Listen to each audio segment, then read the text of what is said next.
ketika gamelan-gamelan yang ini bersatu, kayak yang rebab, yang kendang tadi, yang 4 buah itu, mungkin sepintas memang terdengar seperti musik pada umumnya, musik gamelan pada umumnya. Tapi ketika kita dengan seksama mendengarkannya, itu berbunyi suatu seruan kayaknya, yang seruan ya. Berbunyi lafaz la ilaha illallah.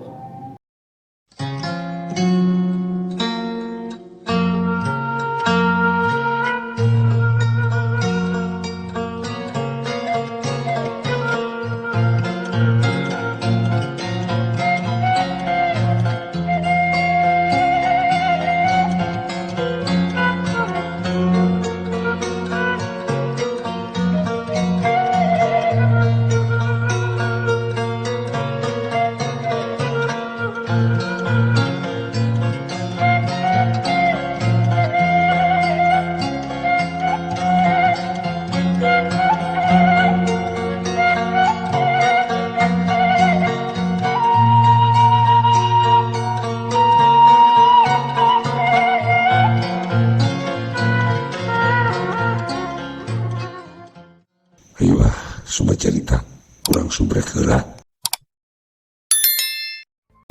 Assalamualaikum warahmatullahi wabarakatuh. Sampurasun. Alhamdulillah, sobat cerita, jumpa lagi dengan kami, Guar Carita.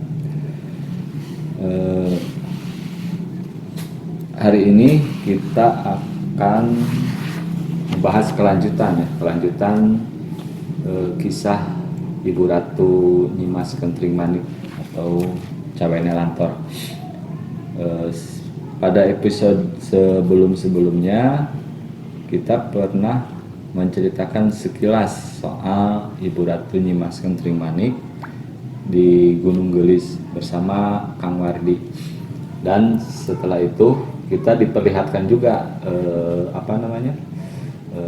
posisi atau sumber suara yang sekitar tahun 80-an dan sebelum-sebelumnya itu suka terdengar suara bunyi gamelan atau tutungulan yang lebih dikenal oleh masyarakat Sukatali.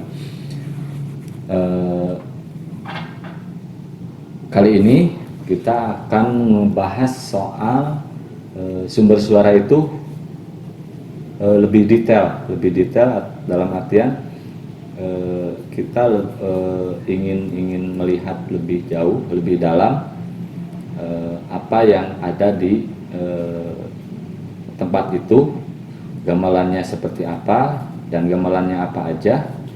Kebetulan kali ini saya didampingi oleh seseorang yang mungkin belum bisa saya sebutkan namanya. Ya kita panggil aja Mr. X lah kalau bahasa sekarang. Tapi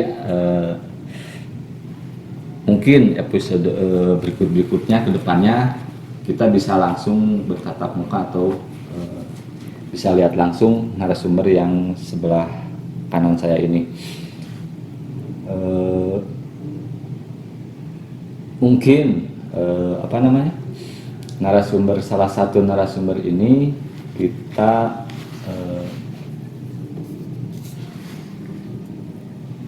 intinya sih beliau ini punya kelebihan yang diberikan Allah Subhanahu wa taala kepada beliau untuk melihat sesuatu yang kita tidak bisa melakukannya. Manusia umumnya tidak bisa melakukan itu. Intinya dia bisa melihat apa yang tidak terlihat mata normal ya. Baik, sobat cerita, kali ini kita akan berbincang-bincang dengan narasumber kita kali ini soal isi gamelan yang terdapat di Gunung Gelis itu. Apa aja sih yang ada di dalam tumpukan batu yang pernah kita lihat sebelumnya. kita simak keterangan beliau. Ya mudah-mudahan ada manfaatnya untuk kita, dan kita berharap informasi ini bisa menambah wawasan khususnya untuk masyarakat Sukatali, umumnya untuk negara Republik Indonesia. Gimana Kang? Apa yang Akang lihat di dalam tumpukan batu yang pernah kita sambangi ke Gunung Gelis sama Bang Wadi itu? Apakah benar di situ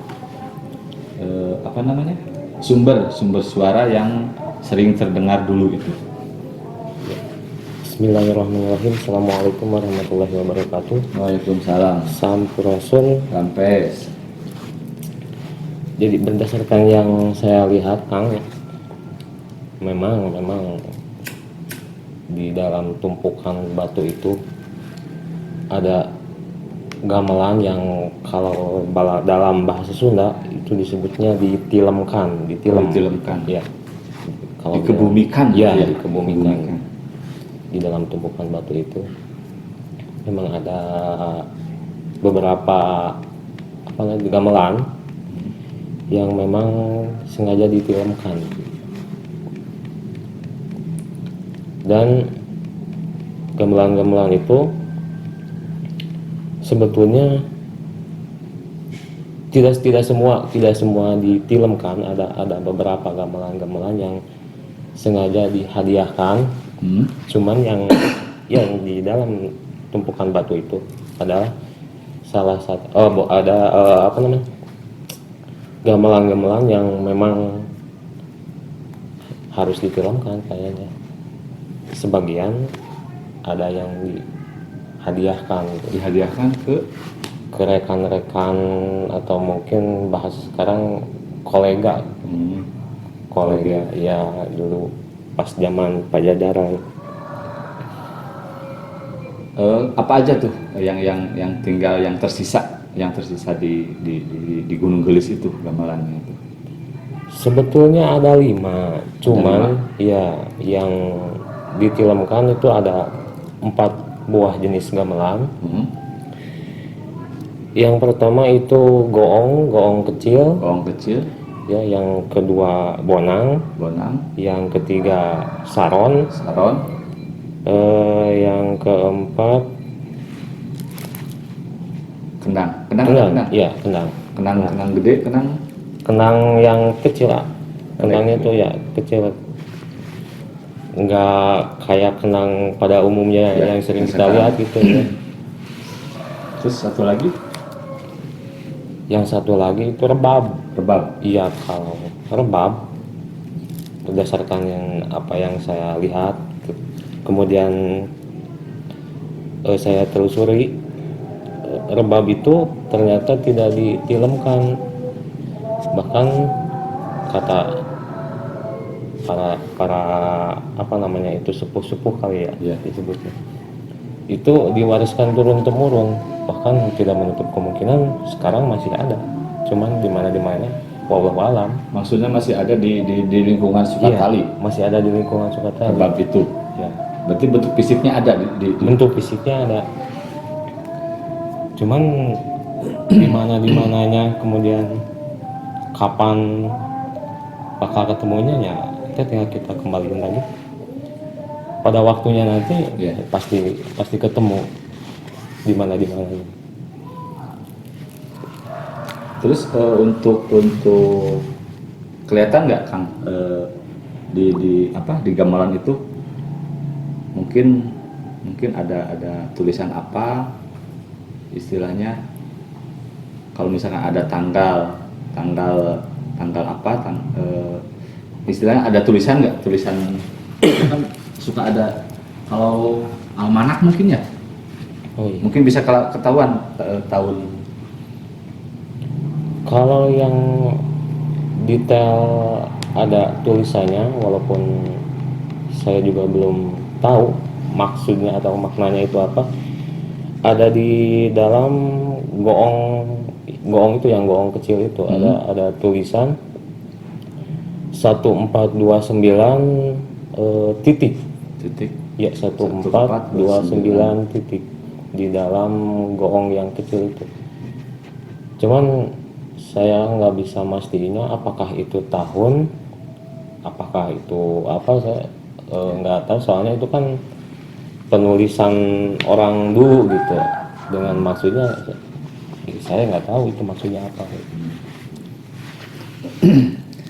Terus pernah di mungkin akan pernah komunikasi dengan istilahnya leluhur yang istilahnya punya lah pemilik gamelan tersebut, apa aja tuh yang diobrolin atau yang ditanyakan sama Akang kepada leluhur tersebut tentang gamelan tersebut, bunyinya gimana, terus dimainkannya itu alat tersebut pas bulan-bulan apa, soalnya kan sekarang ini udah nggak pernah terdengar lagi. Gitu. Mungkin sejak ada listrik kali ya. Mungkin sejak ada listrik itu udah jarang terdengar lagi. Ya sebetulnya ya memang saya masuk ke sana kan nggak begitu aja gitu ya kan. Saya diberi akses untuk masuk ke sana kan, izin dulu ke Mang Wardi, ya, kemudian kita meminta izin dulu kepada para leluhur kita. Kemudian suatu waktu saya diajak untuk berkunjung ke tahun yang tidak bisa saya sebutkan. Saya dikasih lihat alat-alat gamelan ini, terus fungsinya untuk apa, kemudian yang mainnya ada berapa orang, saya dikasih lihat gitu. Saya dikasih lihat bahkan di dalam sebuah aula, kalau bahasa sekarang itu disebutnya aula gitu. Ya memang gamelan-gamelan ini, terus para nayaga kali ya, nayaga atau apa, nayaga ya. Pemain pemain gamelannya itu biar gampang. Memang tidak setiap saat dimainkan gitu, memang pas pada momen-momen tertentu gitu, kayak misalkan ada tamu ke Pajajaran gitu, ada kunjungan gitu. Kemudian yang paling umumnya ya pas hari-hari besar Islam. Yang paling umum. Berarti tiap hari besar Islam itu selalu gamelan itu dimainkan. Bahkan pas saat hari-hari besar Islam itu ada seseorang yang memainkan alat musik yang spesial gitu. Ya kalau misalkan pas hari-hari kayak ada kunjungan gitu, kalau bahasa sekarang kunjungan kerja mungkin gitu, atau misalkan keluarga lagi pada ngumpul gitu, seluruh keluarga besar Siliwangi lagi ngumpul, itu instrumen yang dimainkan itu cuman yang 4 itu, yang empat aja ya, yang 4 buah jenis. Kalau misalkan hari-hari besar Islam kayak Rajaban, ya gitu, tahun baru Islam ya itu ditambahin satu instrumen yang rebab itu.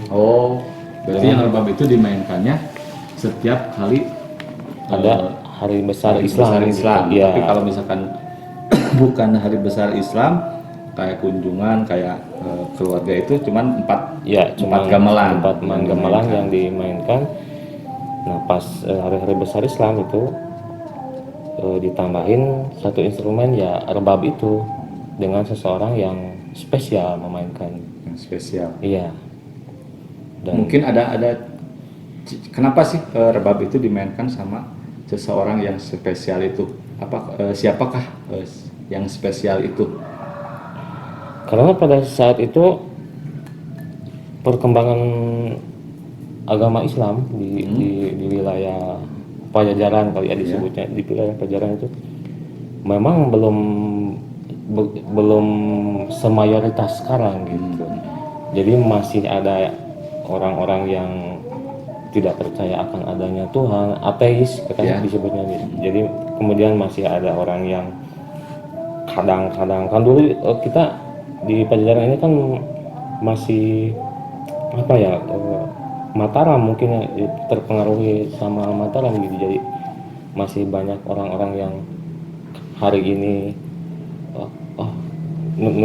apa sih itu nurutin Hindu gitu. Kemudian besoknya gua ngikut si anu udah Islam gitu. Jadi nggak ini apa masih tuturut munding. Iya, kalau bahasa Sunda itu tuturut munding, masih ikut-ikutan kumaha ramena, gimana ramenya. Nah, tujuan ya beliau yang memainkan rebab ini adalah untuk mensiarkan agama Islam. Lebih ya supaya orang-orang di sekitaran sini di Pajajaran untuk masuk Islam gitu. Berarti intinya gamelan itu sebagai alat untuk menyebarluaskan agama Islam. Iya. Intinya seperti itu ya. Untuk menyebarkan agama Islam. Bahkan ketika gamelan-gamelan yang ini bersatu,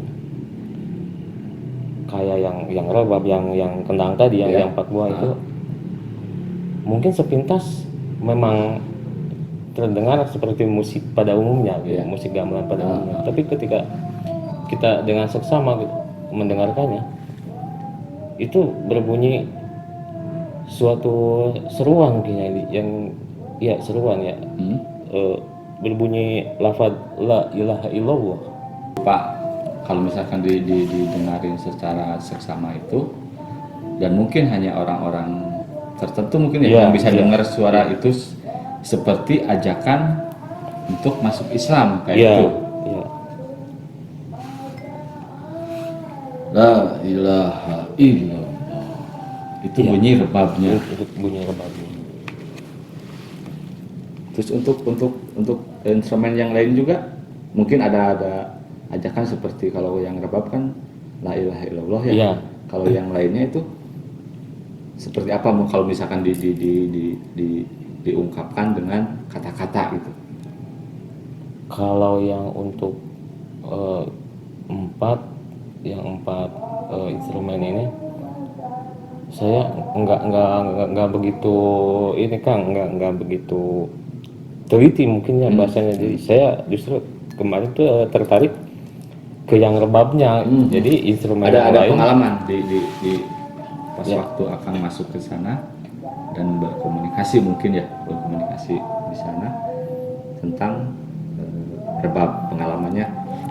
Ya pas saya, karena saya mungkin terlalu fokus ke perihal orang yang memainkan rebabnya itu. Kemudian saya subhanallah saya dikasih sesuatu penglihatan yang ternyata begini gitu cara dulu mensiarkan agama Islam gitu. Ketika beliau memainkan instrumen itu, ada dua orang kalau dulu itu yang disebutnya itu kisana gitu. Ya Kang, ada dua orang, mungkin beliau menghayati gitu, dua orang ini. Pas begitu beres yang main rebab ini Kang, nah dua orang yang katakanlah dua orang ini adalah seorang petani, dua orang ini petani, kemudian menghampiri orang yang memainkan rebab ini. Kemudian dua orang ini bertanya, kalau dijabarin ke bahasa umum kita sekarang gitu, kurang lebih seperti ini. Kang, tadi yang Akang mainin tuh apa? Oh ini rebab. Soalnya kan dulu tidak umum gitu alat-alat musik gini, namanya apa aja tidak umum. Oh ini rebab. Oh bunyinya memang seperti itu. Memang gimana? Kok saya mendengarnya suara yang Akang mainkan itu, suara instrumen yang Akang mainkan itu kok bunyinya la ilaha illallah. Apa itu Kang la ilaha illallah? Ini kurang lebih seperti itu. Ya. Kemudian si orang yang memainkan rebab ini berkata seperti ini. Jika anak-anak pengen tahu apa itu la ilaha illallah, ayo ikut saya. Kemudian ikutlah dua orang ini ke suatu tempat yang masih di daerah kita, masih sini. Ketika sudah sampai di tempat itu, beliau kemudian meneruskan obrolannya yang tadi. Jika anak-anak memang benar-benar pengen tahu apa itu la ilaha illallah, pejamkan mata Anda. Kemudian dua orang ini memejamkan matanya. Kemudian beliau menuntun dua orang ini untuk membaca dua kalimat syahadat. Asyhadu an la ilaha illallah wa asyhadu anna Muhammadar Rasulullah. Dan ya subhanallahnya, saya beruntung dikasih tahu, dikasih lihat gitu momen itu. Pas dua orang ini membuka mata, dua orang ini menangis. Kemudian dua orang ini berkata, oh ternyata ini Islam yang selalu akan sebar luaskan. Oh ternyata Allah itu ini. Kemudian beliau yang mainkan rebab ini berkata, ya itulah Islam, itulah Allah Subhanahu wa Ta'ala. Kemudian di akhir pas dua orang ini kemudian meninggalkan dan berjanji untuk mengikuti apa ajaran Islam gitu, sambil berdiri orang ini, orang yang mainkan rebab itu sebelum pergi, kemudian dia berkata dan juga melihat saya dengan pandangan yang tajam tapi dengan senyum. Ya dia berkata, la ilaha illallah. Wah, merinding saya kan. Masih merinding saya. Tapi ya subhanallah, itu pengalaman saya berharga. Saya beruntung bisa lihat itu. Alhamdulillah ya Allah.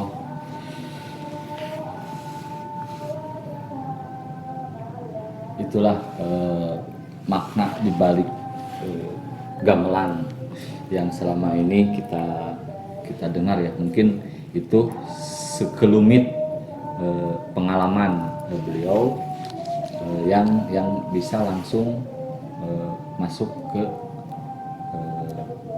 istilahnya apa namanya, ke masa tersebut, ke masa tersebut ya. Dan ditunjukkan sama yang si pemain alat gamelan rebab itu.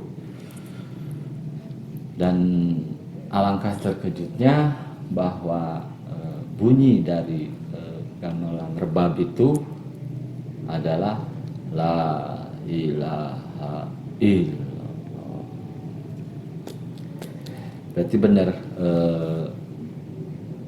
leluhur kita, khususnya leluhur Sukatali, berarti gamelan itu untuk sebagai alat penyebaran agama Islam di Sukatali ini ya, gitu ya.